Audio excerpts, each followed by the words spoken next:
शुभम सिंह ने वहां से निकलने से पहले अपनी मां की समाधि की तरफ देखकर कहा, माँ, चिंता मत करना, तुम्हारा बेटा जल्दी ही इस झूठे आरोप से बरी हो जाएगा।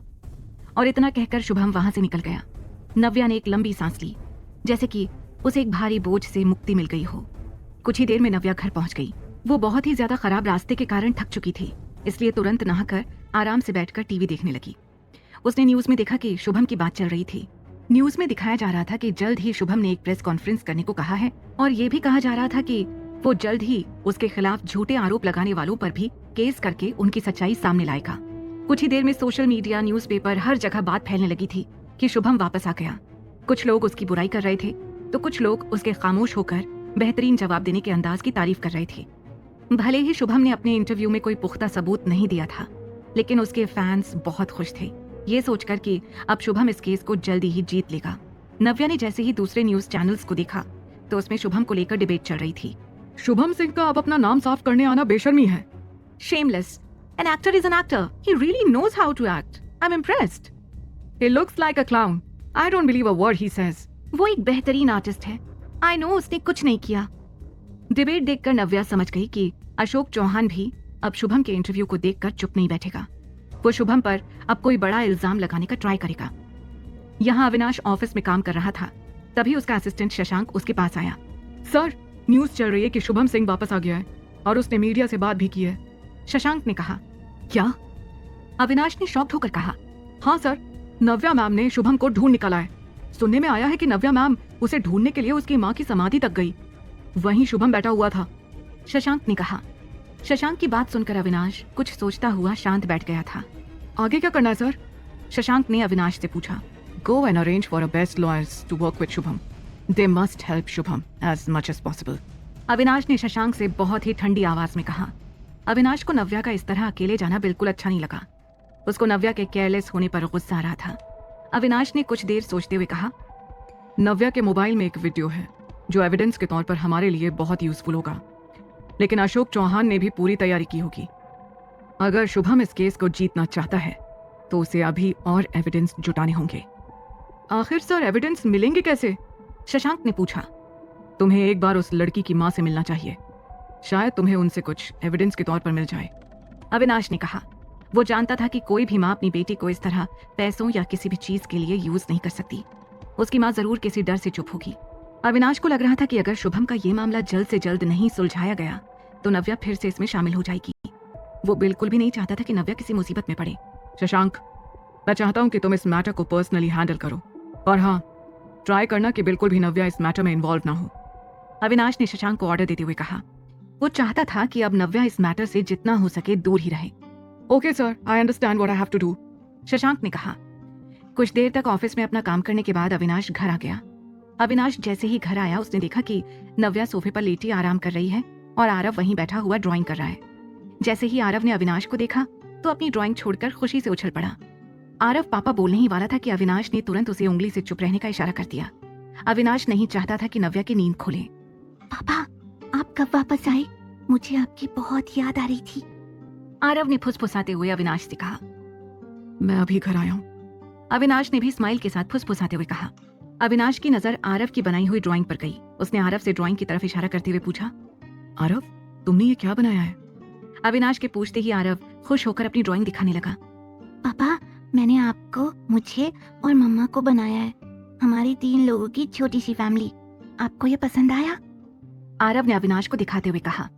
अविनाश ने जैसे ही उस ड्राइंग को देखा तो उसमें 3 लोगों की धुंधली इमेज बनी हुई थी, जिसे ध्यान से देखने पर समझ आ रहा था कि यह अविनाश, नव्या और आरव की इमेज है। Very creative, your drawing is good, Avinash ने आरव से कहा। अविनाश को आरव की ड्राइंग देखकर बहुत अच्छा लग रहा था। पापा, क्या मैं इस ड्राइंग के पूरा होने पर इसे अपनी वॉल पर लगा सकता हूँ? आरव ने अविनाश से ड्राइंग को देखते हुए पूछा। बिल्कुल बेटा, अविनाश ने स्माइल करते हुए कहा। अविनाश की बात सुनकर आरव फिर से अपनी ड्राइंग बनाने में लग गया था। नव्या अपने लैपटॉप को टेबल पर रखकर सोफे पर गहरी नींद में सो रही थी। अविनाश समझ गया था कि काम की थकावट के कारण वो इस तरह दिन में सो गई है। अविनाश ने तुरंत अपने सर्वेंट को रूम से ब्लैंकेट लाने का इशारा किया। उसके कहते ही सर्वेंट ब्लैंकेट लेकर अविनाश के पास आ गया। अविनाश ने ब्लैंकेट आने पर नव्या के ऊपर बहुत ही आराम से डाल दिया ताकि उसकी नींद न खुले। अपने शरीर पर ब्लैंकेट महसूस होते ही नव्या की नींद तुरंत खुल गई। अरे, मैं सो गई थी क्या? नव्या ने अलसाई हुई आवाज में पूछा। तुम्हें क्या लगता है? अविनाश ने अपनी भौहें चढ़ाते हुए कहा। मुझे लगता है कि तुम अभी शुभम को लेकर काफी परेशान हो और उसे ढूंढने के लिए भी गई थी। नव्या जानती थी कि वो इस बात को अविनाश से छुपा नहीं सकती, इसलिए उसने हाँ में अपने सिर को हिलाते हुए कहा, हाँ अविनाश, मैं शुभम को ढूंढने के लिए उसकी माँ की समाधि तक गई थी। शुभम आखिरकार अब उस प्रॉब्लम से लड़ने के लिए तैयार है। आई वॉन्ट यू नव्या, अगर तुम किसी प्रॉब्लम में पड़ गई ना तो मुझसे मत कहना कि मैं तुम्हारी हेल्प नहीं कर पाया। अविनाश ने चिढ़ते हुए कहा और तुरंत वहां से अपने रूम की तरफ निकल गया। यहाँ शशांक और उसके कुछ आदमी हॉस्पिटल में उस लड़की और उसकी माँ को ढूंढ रहे थे। बहुत देर तक देखने के बाद अचानक उसकी नजर एक रूम में मौजूद उस लड़की मायरा और उसकी माँ सविता पर पड़ी। मायरा और उसकी माँ सविता एक पर्सनल वार्ड में आराम कर रही थी। जैसे ही शशांक अंदर रूम में गया, उसने देखा कि लड़की सो रही थी और उसकी माँ वहीं पास में बैठी हुई थी। जैसे ही लड़की की माँ सविता ने रूम के अंदर आ रहे लोगों को देखा तो तुरंत चिल्लाते हुए कहा, तुम लोग कौन हो और यहाँ क्या कर रहे हो? लड़की की माँ सविता कुछ और बोल पाती कि तब तक शशांक के आदमियों ने उसे घेर लिया और उसे डराते हुए चुप करा दिया। तुम्हारा नाम सविता है ना?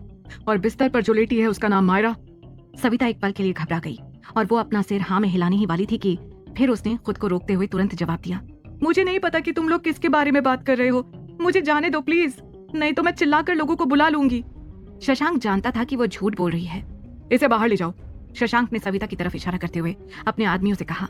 शशांक के कहते ही उसके आदमियों ने तुरंत सविता को चुप कराकर बाहर कर दिया। वो डरी हुई दरवाजे के बाहर से अपनी बेटी मायरा को देख रही थी। शशांक उस लड़की मायरा के पास गया, लेकिन वो अभी नींद में थी। उस लड़की के इतने शोर में भी नींद से ना उठने पर शशांक को अजीब लग रहा था। उसने तुरंत अपने आदमी को भेजकर डॉक्टर को बुलवाया। कुछ ही मिनट बाद एक डॉक्टर उस रूम में आ गया। जैसे ही उस डॉक्टर ने शशांक को देखा तो वो तुरंत शशांक को पहचान गया। वो जानता था कि शशांक अविनाश आहूजा का असिस्टेंट है। मैं आपके लिए क्या कर सकता हूँ? डॉक्टर ने शशांक को देखते ही सम्मान पूर्वक कहा। इस लड़की का चेकअप करो और मुझे बताओ कि इसे क्या हुआ है। शशांक ने मायरा को देखते हुए डॉक्टर से कहा। शशांक के कहते ही डॉक्टर मायरा के पास गया और उसका चेकअप करने लगा। 5 मिनट देखने के बाद भी डॉक्टर को समझ नहीं आ रहा था कि आखिर मायरा को क्या हुआ था। ऐसी मुझे कोई भी प्रॉब्लम नहीं लग रही है जिससे ये लड़की अभी तक सोई हुई है, डॉक्टर ने मायरा का चेकअप करते हुए कहा। क्या आप इसे नींद से उठा सकते हैं? शशांक ने उस डॉक्टर से पूछा। मैं कर सकता हूँ, लेकिन मुझे थोड़ा टाइम चाहिए, डॉक्टर ने कुछ सोचते हुए कहा। डॉक्टर की बात सुनकर शशांक और उसके आदमी उस रूम से बाहर चले गए, लेकिन कोई प्रॉब्लम ना हो इसलिए उसने अपने 2 आदमियों को दरवाजे पर लगा दिया था। वो बिल्कुल नहीं चाहता था कि किसी भी तरह की कोई गलती हो। शशांक ने मायरा की माँ सविता को दूसरे रूम में बंद कर दिया था, जिससे सविता बहुत घबरा गई थी। घबराहट के कारण उसके माथे से पसीना बहने लगा था। तुम कौन हो और मुझे इस तरह बंद क्यों करके रखा है? मैं तुम्हारे खिलाफ केस कर दूंगी, सविता ने डर और गुस्से में शशांक को देखते ही कहा। उसकी बात सुनकर शशांक जोर से हंसने लगा। उसको हंसता हुआ देखकर सविता को उसके ऊपर बहुत गुस्सा आ रहा था। सविता को बिल्कुल समझ नहीं आ रहा था कि आखिर ये लोग कौन हैं और किस लिए आए हैं। क्यों, तुम्हें कानून से डर नहीं लगता? सविता ने उसे हंसते हुए देखकर पूछा। कानून? तुम कानून की बात करती हो? What about the moral law? Shashank ने हंसते हुए सविता से पूछा। सविता को बिल्कुल समझ नहीं आया कि वो किस मॉरल लॉ की बात कर रहा था। शुभम सिंह ने न केवल तुम्हारी बेटी की जान बचाई, बल्कि उसने पैसे देकर तुम्हारा पूरा सपोर्ट किया, और तुम उसकी अच्छाई का बदला इस तरह से ले रही हो, नफरत और झूठ से। तुम जानती भी हो जो तुम लोगों ने किया है उससे वो सुसाइड भी कर सकता था। तुम कानून की बात करती हो? तुम्हारे अंदर इंसानियत बाकी है? शशांक ने चिल्लाते हुए सविता से कहा। वो बहुत ही शांत रहने वाला आदमी था, लेकिन आज वो खुद को गुस्सा करने से नहीं रोक पा रहा था। शशांक जैसे सीधे आदमी को देखकर कोई यकीन नहीं करेगा कि वो ऐसा भी हो सकता था। सविता शशांक की बातों से बहुत ज्यादा डर गई, लेकिन जैसे ही उसने शुभम सिंह के बारे में सुना तो उसका चेहरा हैरानी से पीला पड़ गया।